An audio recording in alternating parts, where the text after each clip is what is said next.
Vamos dar continuidade à disciplina Soteriologia 1, os processos de salvação e conversão. O quarto passo do arrependimento e da fé é a confissão. Quando a pessoa verbaliza, quando a pessoa fala, quando a pessoa demonstra por palavras e por ações também que ela passou ou está passando por todo o processo de conversão. O passo da confissão para o arrependimento é quando a pessoa consegue confessar verbalmente que é pecador. Observe o mesmo rei Davi falando no Salmo 32, verso 5. Então reconheci diante de ti o meu pecado, e não encobri as minhas culpas. Eu disse, eu falei, eu verbalizei. Confessarei as minhas transgressões ao Senhor, e tu perdoaste a culpa do meu coração. Então é importante que a pessoa confesse que é um pecador para que a pessoa possa ser salvo. Arrependimento não é simplesmente a pessoa dizer que não vai mais pecar. Arrependimento é quando a pessoa se posiciona de fato a não mais pecar, mesmo que porventura ela venha a ter alguma recaída. Paralelo ao passo do arrependimento, a confissão como passo do arrependimento, nós também temos a confissão como quarto passo para a fé. É quando a pessoa consegue confessar verbalmente a Jesus como seu Salvador. Observe bem as palavras de Paulo em Romanos, capítulo 10, versos 9 e 10. Se você confessar com a sua boca que Jesus é Senhor e crer em seu coração que Deus o ressuscitou dentre os mortos, será salvo. Pois com o coração se crê para a justiça e com a boca se confessa para a salvação.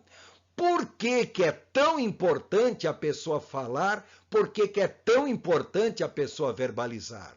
Em primeiro lugar, porque ao falar, a pessoa está projetando os seus pensamentos para o exterior através de palavras. E ao falar, a pessoa está projetando para dentro de si, está introjetando para dentro de si novos pensamentos e novas posturas. Então, a verbalização, a confissão é um passo extremamente importante, tanto do arrependimento como da fé. Como nós já dissemos, não importa muito qual é o primeiro, qual é o segundo, qual é o terceiro passo. O que importa é que qualquer que seja a sequência apresentada, a pessoa chegue ao quarto passo. Porém, temos que destacar, não adianta confessar os seus pecados e confessar Jesus como Salvador se a pessoa realmente não compreendeu a mensagem, não sofreu uma atuação no seu lado cognitivo, se a pessoa de fato não estiver sentindo algo no seu coração e se a pessoa de fato não tiver assumido uma postura com relação a Jesus. Mas é importante destacar que nós nos tornamos salvos não é a partir do momento que nós simplesmente compreendemos a Bíblia de capa a capa. Se fosse assim, o que seria das pessoas analfabetas e ignorantes que nem sabem ler? Também nós não nos tornamos salvos a partir do momento que nós sentimos algo no nosso coração. Nós nos tornamos salvos, sim, a partir do momento que nós assumimos uma postura de deixar o pecado, de servir ao Senhor, e nós verbalizamos essa postura que nós assumimos. Muita gente pensa que para ser salvo tem que levantar a mão dizendo que aceitou Jesus como Salvador. Se você pensa assim, gostaria de dizer, tem um monte de gente com mão erguida indo para o inferno. E tem um monte de gente que nunca ergueu a mão e está salvo. O que torna você salvo não é o que você entende, embora o entendimento ajude. Não é o que você sente, embora o sentimento ajude. O que torna você uma pessoa salva em Jesus Cristo é a sua postura e a confissão que você estará fazendo a partir daí. Isso sim faz diferença, isso sim faz de você uma pessoa salva em Jesus Cristo. Então não adianta ir direto ao quarto passo sem passar pelos 3 primeiros. Estes podem ter sua ordem invertida. O quarto passo não, pois ele é a conclusão dos 3 passos anteriores. A verbalização da condição de ex-pecador e agora no novo salvo é importante porque a fala tem o poder de mudar o modo como a mente humana funciona. Ou seja, conversão é uma mudança mental, é uma mudança do próprio funcionamento do seu cérebro, do funcionamento da sua cabeça. Observem um resumo agora da conversão em si.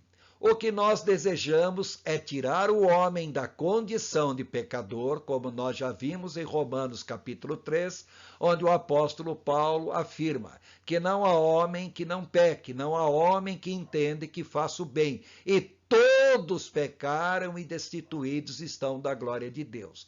Nós queremos tirar o homem da condição de pecador e levar o homem para a condição de salvo. Pela graça sois salvos por meio da fé.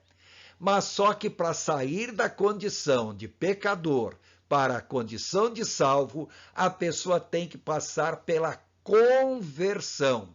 Lembrando que a conversão tem o lado divino e tem o lado humano. Nós aqui vamos destacar o lado humano, o que compete ao homem fazer. Lembrar que conversão é sair das trevas para a luz, do poder de Satanás para Deus. É produzir obras dignas de arrependimento e assumir uma nova postura com relação a Jesus Cristo, com relação a Deus. Observem um resumo agora da conversão em si. O que nós desejamos é tirar o homem da condição de pecador, como nós já vimos em Romanos capítulo 3, onde o apóstolo Paulo afirma que não há homem que não peque, não há homem que entende que faça o bem, e todos pecaram e destituídos estão da glória de Deus. Nós queremos tirar o homem da condição de pecador e levar o homem para a condição de salvo. Pela graça sois salvos por meio da fé. Mas só que para sair da condição de pecador para a condição de salvo, a pessoa tem que passar pela conversão. Lembrando que a conversão tem o lado divino e tem o lado humano. Nós aqui vamos destacar o lado humano, o que compete ao homem fazer. Lembrar que conversão é sair das trevas para a luz, do poder de Satanás para Deus. É produzir obras dignas de arrependimento e assumir uma nova postura com relação a Jesus Cristo, com relação a Deus. Como foi dito antes, a conversão abrange 2 fenômenos, o arrependimento e a fé ou crer. O arrependimento é com relação ao pecado e a fé ou crer é com relação ao nosso objeto de fé, ou seja, com relação a Deus. Então, a conversão tem 2 fenômenos distintos. De um lado, nós temos o arrependimento e do outro lado, nós temos a fé ou crer. Arrependimento é mudança de pensamento, é mudar o modo como a pessoa entende as coisas. Lembrar que arrependimento é pré-requisito para a salvação. E arrependimento sem fé não é arrependimento, é apenas remorso. Repare que Judas Iscariotes teve arrependimento, mas não teve fé. E aquele arrependimento de Judas sem fé não o salvou. Por outro lado, a palavra fé ou crer significa, em primeiro lugar, receber. Em João capítulo 1, versos 11 e 12, diz que Jesus veio para os seus, veio para os judeus, porém os seus não o receberam, mas a todos quantos o receberam, a saber, os que creram no seu nome, a esses Jesus deu-lhes o poder de serem feitos filhos de Deus. Então, fé quer dizer, em primeiro lugar, receber a mensagem, receber a Jesus como ele é apresentado a nós. E quer dizer também obedecer. Paulo, escrevendo em Romanos capítulo 10, verso 16, diz: quem creu no Evangelho? Quem obedeceu a palavra? Então, crer é a mesma coisa que obedecer. Lembrar que crer também é pré-requisito para a salvação. Se a pessoa não crer, não será salvo, mesmo que tenha tido arrependimento.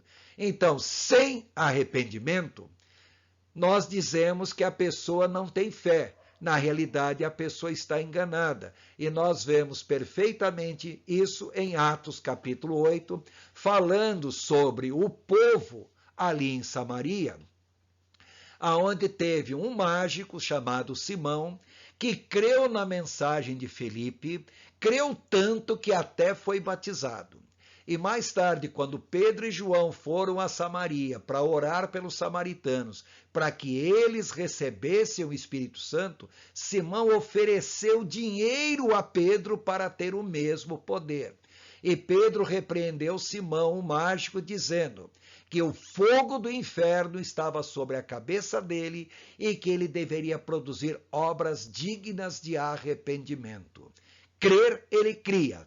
Tanto é que foi batizado e queria ter o mesmo poder. Ele cria, mas não teve arrependimento.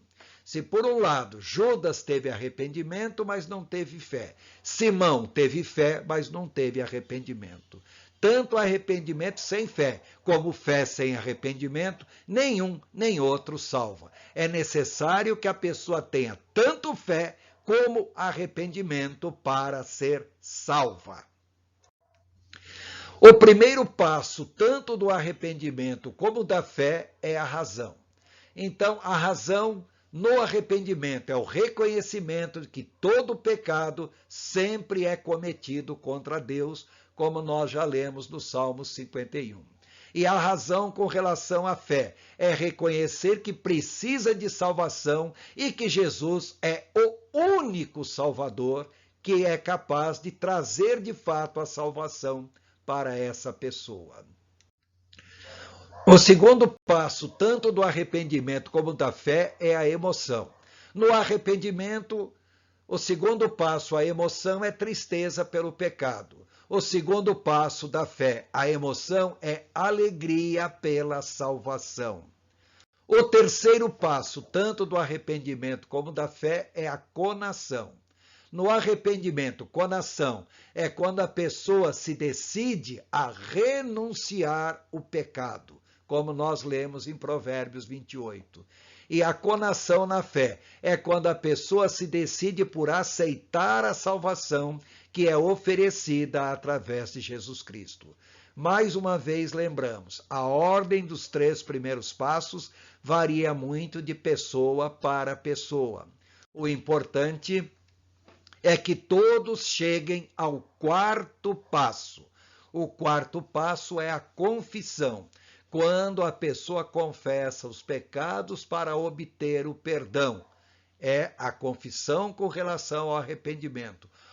E quando a pessoa confessa Jesus como Salvador para obter a salvação. Aí nós estamos falando na confissão com relação à fé.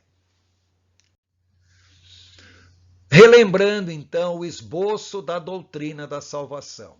A condição do homem natural, o homem sem salvação, ele é um pecador. O homem só pode sair da condição de pecador se Deus providenciar o que é necessário para a salvação do homem, que é a morte e a ressurreição de Cristo. Mas, se a pessoa não se converter, a morte e a ressurreição de Cristo não adianta nada para essa pessoa. Então, na doutrina da salvação, temos o número 3, A conversão é o processo que leva o homem da condição de pecador para a condição de salvo. Uma vez que o homem se converte, ele já vive a salvação no presente momento, é uma nova criatura, está na condição de salvo. A nossa salvação já foi consumada na cruz do Calvário, mas a nossa salvação só terá a sua conclusão por ocasião do arrebatamento da igreja, quando então nós iremos morar no céu, adquiriremos a condição de um homem glorificado, ou seja, a glorificação dos salvos. Não apenas iremos morar no céu, mas mais do que isso, seremos iguais ao próprio Senhor Jesus Cristo. O nosso estudo a respeito da doutrina da salvação ainda não está completo. Iremos dar continuidade a esse estudo quando abordarmos a disciplina Soteriologia 2, os vários aspectos da salvação. No momento, nós vamos parar o nosso estudo aqui, porque a ênfase que nós queremos dar é sobre o processo da conversão propriamente dito, o que ocorre durante a conversão. E mais do que isso, a nossa ênfase é associar a conversão ao processo terapêutico de mudança, durante o atendimento terapêutico ou aconselhamento pastoral. Portanto, faremos uma interrupção agora no nosso estudo, mas a conclusão do mesmo ainda deverá ser abordado futuramente.